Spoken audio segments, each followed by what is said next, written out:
Assalamualaikum warahmatullahi wabarakatuh. Nama saya Siti Nur Oktavia dari kelas 4A. Saya akan menjelaskan tentang filsafat teknologi. Istilah teknologi sendiri cukup baru. Secara etimologis, kata teknologi memang merupakan gabungan teknologia yang masing-masing sudah dikenal sejak tradisi filsafat Yunani klasik. Namun, logika teknologi modern sangat berbeda dengan tekne. Kita dapat menelusuri logika teknologi kepemikiran Francis Bacon yang tertuang dalam Novum Organum aforisme 1-5, yaitu merupakan menundukkan alam melalui pemahaman dan kepatuhan manusia mengikuti hukum-hukum alam. Kendati dalam tekne sudah tercantum penekanan pada kegunaan rasionalitas teknologi bertopeng pada logika pragmatik yang menekankan kegunaan serta capaian optimum atau maksimum sesuai konteks pemanfaatannya. Teknologi modern merupakan logika algoritma, statik pengambilan keputusan, analisis, serta tujuan rasionalitas terkait konteks serta analisis resiko untung rugi. Sampai pertengahan abad ke-20, teknologi yang sudah berkembang sejak revolusi industri abad ke-18 melahirkan berbagai macam gejala teknofobia atau ketakutan terhadap teknologi, dan bahkan ludisme, kebencian terhadap teknologi. Hanya sesudah perkembangan komputer pribadi dan terutama jejaring terhubung atau internet pada paruh kedua abad ke-20 muncul gejala sebaliknya. Banyak orang kini justru kecanduan teknologi, khususnya teknologi digital. Apakah dalam bentuk kecanduan terhadap relasi-relasi dalam dunia cyber, permainan terhubung, berselancar tanpa henti di internet untuk mengunduh informasi, belanja melalui internet, dan sebagainya. Setelah melalui kontroversi yang cukup panjang, kecanduan internet sekarang diterima sebagai salah satu gejala klinis kelainan psikologis. Filsafat Martin Heidegger merupakan awal dari kajian teknologi dalam praksis keilmuan. Teknologi tidak hanya sekedar untuk menyelesaikan berbagai masalah hidup dan mencapai kemudahan. Namun secara bahasa, kata teknologi bersumber dari Yunani kuno yaitu tekne yang tadi sudah disebutkan di awal, yang artinya lebih dari keterampilan, seni, kerajinan, atau keahlian. Selain itu, teknologi juga dapat disamakan dengan kreativitas dalam menciptakan suatu hal yang baru. Pernyataan ini menjadi landasan pemikiran bagi Heidegger yang mengenai hakikat teknologi, yang dia menyebutkan dengan enframing, yang berarti teknologi merupakan pengungkapan realitas sebagai bentuk kebenaran. Menurut Hartanto, Heidegger berpendapat bahwa teknologi menjadi rasional tidak hanya selalu dengan praktik dari suatu teori atau yang lebih spesifik seperti mathematical physical science. Menurut Heidegger tahun 1977. Keterciptaan teknologi seperti mesin adalah hasil dari eksperimentasi yang telah dipraktikkan. Melalui pandangan inilah dapat diketahui bagaimana awal mula teknologi yang tidak dikategorikan sebagai ilmu pengetahuan.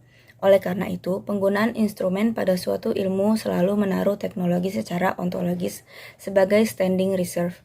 Menurut Ihde tahun 1979. Sebagai standing reserve, teknologilah yang menurutnya menjadi prakondisi dari ilmu. Berpijak pada pernyataan tersebut, Heidegger mengubah pemikiran mengenai ilmu yang umumnya sering dipahami sebagai suatu prakondisi dari teknologi. Menurut Hartanto, sebagaimana yang telah dinyatakan oleh Heidegger, keutamaan teknologi diperluas oleh Don Ihde. Dia adalah seorang filsuf yang memperkenalkan fenomenologi ke dunia filsafat di Amerika dan banyak membuat tulisan bertemakan teknologi, hermeneutika, dan filsafat sains. Ihde menggunakan perspektif fenomenologi dalam menuliskan filsafat teknologinya. Tulisan Ihde mengenai filsafat teknologi ini memiliki ciri khas, yaitu terdapat pembahasan bahwa hadirnya teknologi adalah untuk meraih pengetahuan. Merefleksikan teknologi tidak hanya pada makna instrumentalnya dalam menanggulangi atau membantu menyelesaikan masalah hidup seperti yang telah dinyatakan oleh sebagian besar filsuf teknologi. Dia mengkategorikan filsafat teknologinya pada sesuatu yang dipahami sebagai pasca fenomenologi yang awalnya dimulai dari pergantian konsep subjek mengenai tubuh eksistensial yang berpangkal pada ego transendental dalam pandangan Husserlian. Ide berpendapat bahwa tidak ada ego transendental atau subjek yang bersifat non-fisik, sebagaimana yang telah disebutkan dalam filsafat Husserl. Menurut Hartanto, pernyataan ini berpijak pada fenomenologi dalam pandangan Maurice Merleau-Ponty serta dari argumen Ihde tentang ketidakmungkinan konsep subjek melalui metafora camera obscura dalam pandangan Cartesian. Filsafat teknologi dalam pandangan Don Ihde terpengaruh oleh fenomenologinya Martin Heidegger, Edmund Husserl, dan Maurice Merleau-Ponty. Filsuf-filsuf tersebut memiliki hal yang serupa dalam pembahasan mengenai fenomenologi dalam filsafat ilmu. Mereka membahas tentang refleksi eksistensial di mana eksistensi manusia di dunia ini merupakan ciri dari pengetahuan fenomenologis yang menjadi dasar praktik keilmuan. Maka dari itu, dunia pengalaman selalu menjadi dasar dari ilmu sebagai sebuah hakikat yang terwujud dari eksistensi, menurut Hartanto. Selanjutnya, Don Ide sangat mengutamakan materialitas dan kekonkretan alat-alat teknologi dalam pemikiran filsafatnya, sehingga dia menyebut dirinya sebagai seorang materialis fenomenologis, menurut Naivio. Pendekatan yang Don Ide gunakan dalam filsafat teknologinya yaitu pendekatan fenomenologi, menurut Nirwana. Oleh sebab itu, dia menyebut metode filsafat teknologinya dengan fenomenologi instrumentasi, menurut Naivio. Pada abad ke-21 ini, banyak penemuan-penemuan penting dalam bidang teknologi, karena kebutuhan manusia akan keingintahuan yang tak terbatas terus berkembang. Individu-individu dari berbagai etnis dan kelas sosial saling berlomba-lomba untuk menemukan atau membuat sesuatu terobosan baru melalui penelitian-penelitian ilmu pengetahuan dan teknologi dalam berbagai bidang. Selama dekade terakhir ini, banyak penemuan baru yang penting untuk kelangsungan dan memberi kemudahan dalam cara hidup dan cara berkomunikasi masyarakat modern. Penemuan ini akan mengubah cara hidup manusia, cara berkomunikasi, cara berbisnis, cara belajar, dan merubah paradigma hubungan keluarga, dan sebagainya. Penemuan pertama di tahun 2000 yaitu self-balancing. Self-balancing adalah mesin transportasi bertenaga listrik. Ditemukan oleh Dan Kamen yang dikenal sebagai Segway Human Transporter yang diciptakan pada tahun 2000. Diluncurkan pada tahun 2001, Segway Human Transport untuk manusia menggunakan stabilisasi dinamis.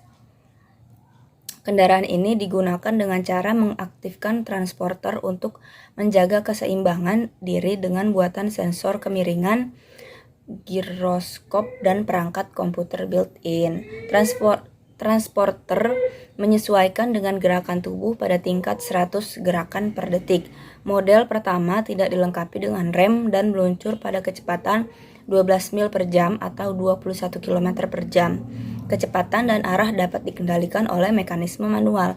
Sebuah model improvisasi yang dirilis kembali pada tahun 2006 memungkinkan pengguna untuk menyesuaikan kecepatan dan arah melalui bantuan komputer. Pada tahun 2001, terdapat penemuan teknologi yaitu iPod hati buatan. Seiring dengan produk iPod yang terkenal diciptakan oleh Apple Inc. pada tahun 2001, penemuan lain yang luar biasa di tahun ini adalah hati buatan atau bioartificial dari Kenneth Matsumura dan Allen Foundation menemukan hati buatan dengan merancang sebuah perangkat yang menggunakan sel-sel dari hati hewan. Model terdahulu menggunakan perangkat mekanis yang juga digunakan untuk menggantikan organ-organ. Terobosan teknologi ini termasuk perangkat mekanik serta unsur biologis. Sel-sel hewan yang dipasang di belakang membran atau dalam batas tipis di hati bio buatan. Oleh karena itu, saat sel-sel dapat melakukan semua fungsi umum dari hati seperti penyaringan darah dan menghilangkan racun, sel-sel tidak tercampur dengan darah manusia dan tidak menyebabkan reaksi atau membahayakan orang tersebut. Penemuan selanjutnya yaitu jejaring sosial atau social networking. Penemuan yang paling populer dan sukses dalam bidang teknologi informasi dan komunikasi di tahun 2005 adalah YouTube dengan jejaring sosial lainnya, sebelumnya dan sesudahnya. YouTube sebagai situs video hosting yang memungkinkan pengguna berbagi video ke seluruh dunia. Situs ini ditemukan oleh Jawed Karim, Steve Chen, dan Chad Hurley. Saat ini menjadi salah satu situs paling terkenal di dunia. Penggunaan internet sebagai akses mendapatkan informasi pun mengalami peningkatan yang cukup signifikan dari tahun ke tahun. Menurut penelitian We Are Social pada April 2017, lebih dari 3,8 miliar orang di seluruh dunia menggunakan internet. Jumlahnya meningkat 38 juta orang sejak Januari 2017. Kenaikan ini menandakan bahwa penetrasi internet di seluruh dunia mencapai 51%, atau bisa dibilang orang yang menggunakan internet lebih banyak daripada yang tidak menggunakan internet. Selanjutnya, penemuan pada tahun 2008 yaitu alat pengujian DNA pribadi. Temuan teknologi dalam bidang medis pada tahun ini yang sangat spektakuler berupa kotak ajaib instrumen penguji DNA pribadi. Melalui kotak ajaib ini, DNA dapat memperkirakan link genetik Anda ke lebih dari 90 sifat-sifat turun-temurun mulai dari kebotakan sampai penyakit kronis. Dengan penemuan ini, tidak terlalu sulit untuk melacak keturunan seseorang beserta sifat-sifatnya, karena informasi genetik DNA dapat diperoleh dengan menggunakan instrumen ini. Instrumen ini dapat melacak kemungkinan Anda berada dalam keadaan tertentu atau kondisi medis berdasarkan informasi gen Anda. 6 juta sifat berbeda dapat diketahui. Sifat-sifat penyakit keturunan mempunyai peluang untuk diobati, sehingga banyak lagi orang yang dapat disembuhkan. Penemuan selanjutnya yaitu lensa bionik. Penemuan lain yang menonjol tahun 2008 ini adalah penemuan teknologi lensa bionik. Babak Parvis dari University of Washington menemukan lensa kontak yang menggunakan LED kecil yang digerakkan oleh sel surya dan menggunakan frekuensi radio penerima untuk menampilkan gambar, peta, dan data lainnya atas medan visual pemakainya. Selanjutnya pada tahun 2009, The Sixth Sense layar komputer hologram. Penemuan dalam bidang layar sentuh yang sangat revolusioner yang disebut dengan The Sixth Sense. The Sixth Sense dikembangkan pada tahun 2009 oleh Pranav Mistry di laboratorium media di MIT, USA adalah antarmuka gestural yang dapat dipakai mengubah semua gerakan menjadi informasi digital yang mampu diproses dalam perangkat teknologi canggih seperti komputer, ponsel, dan teknologi lainnya. Penemuan teknologi ini menjadi teknologi mendasar dari efek digital dari banyaknya film sci-fi seperti Iron Man dan beberapa film lainnya selama hampir 1 dekade. The Sixth Sense terdiri dari proyektor ukuran saku dan kamera yang terhubung ke perangkat komputasi portable. Kamera mengidentifikasi gerakan tangan dan gerakan pengguna saat proyektor menampilkan data visual yang juga sebagai layar monitor komputer. Perangkat ini bekerja menggunakan video streaming yang berasal dari kamera yang menangkap gerakan tangan pengguna. Kemudian dilakukan sinkronisasi oleh komputer dengan data visual yang berada dalam layar monitor komputer. Maka gerakan tangan pengguna akan menuju pada satu titik dalam koordinat yang ada dalam data visual di layar monitor tanpa harus menyentuh layar. Hari ini kita telah menyaksikan beberapa produk televisi layar lebar yang menggunakan teknologi ini untuk permainan game. Selanjutnya, penemuan di tahun 2010 yaitu ada teleportasi. Teleportasi adalah penemuan sains dan teknologi terbesar berikutnya yang menarik perhatian dunia. Meskipun hanya masih dalam tahap pengujian, teknologi ini membuat perjalanan jarak jauh dalam sekejap mata menjadi mungkin. Saat ini penelitian terus dilakukan oleh para ilmuwan bersama Quantum Institute di University of Maryland, Amerika Serikat, dan telah berhasil menteleportasi sebuah benda dari satu tempat ke tempat lainnya dalam jarak 1 meter dalam waktu sekejap. Mekanisme kerjanya adalah benda yang dikirim oleh sistem peralatan ini diproses secara atomik yang disebut dengan decomposition.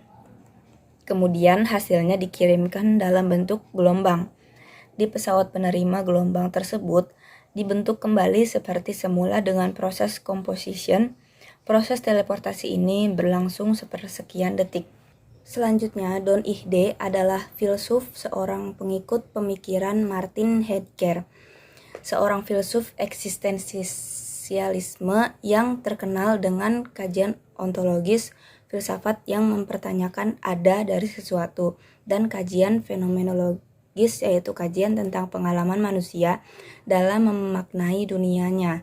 Heidegger dalam karyanya Being and Time mengarahkan kita untuk menatap dengan lebih dalam hal-hal yang kita anggap sebagai keseharian kita, hal-hal yang banal.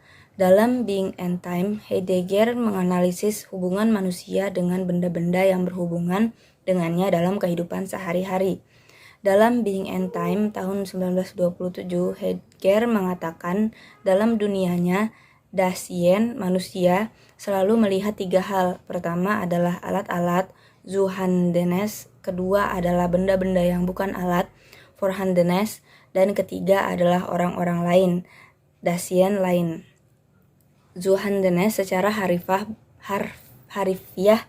berarti siap untuk tangan.